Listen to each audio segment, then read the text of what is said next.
Here we are in Cabeciña archaeological site, where we'll start the next days this archaeological project during August. Okay, we are with Carlos Otero, who will be the archaeological director of this project, which has different goals, different aims, has some management goals, some archaeological goals, and also this site pretends to be or wants to be a place for new archaeologists and the students to get some experience. So what can you tell us about these three goals this project has? Yeah, the first group of goals, the archaeological or research goals, they are oriented especially to know more about the first and the latest moments of occupation of the Hillfort, because they are very interesting for us.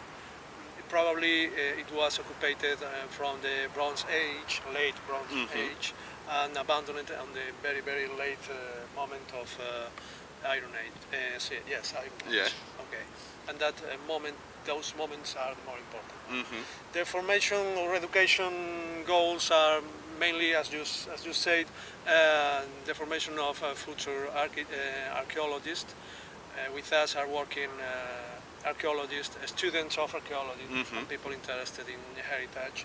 And we are an important part of our work is to tell to the people, to the participants, how to work in archaeology. The heritage goals are mainly work in order to make more easy the future works of preservation of the site, working in order to avoid the problems with water, make easier the drying of the settlement, and avoid things like the land cuts, the profiles in the site, for example. Okay.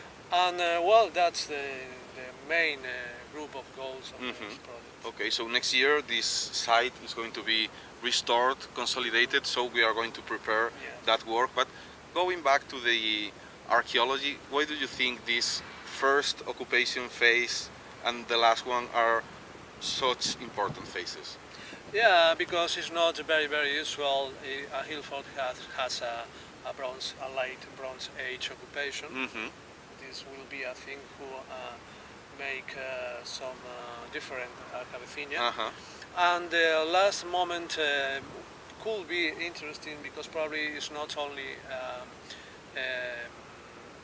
a domestic occupation. Could be a non-domestic occupation, more in relation with defensive condition of the place and probably the control of the trade on the along the sea, because from this point you can see a very wide, you have a very wide panoramic of the coast of the south of Galicia. Okay, that's great. So in this last occupation moment we won't find people living here but just controlling the sea for the trade. It's a possibility. That's amazing. So we have a very good project. You just have to hold on and look the next videos to clear this last occupation moment and the first occupation moment.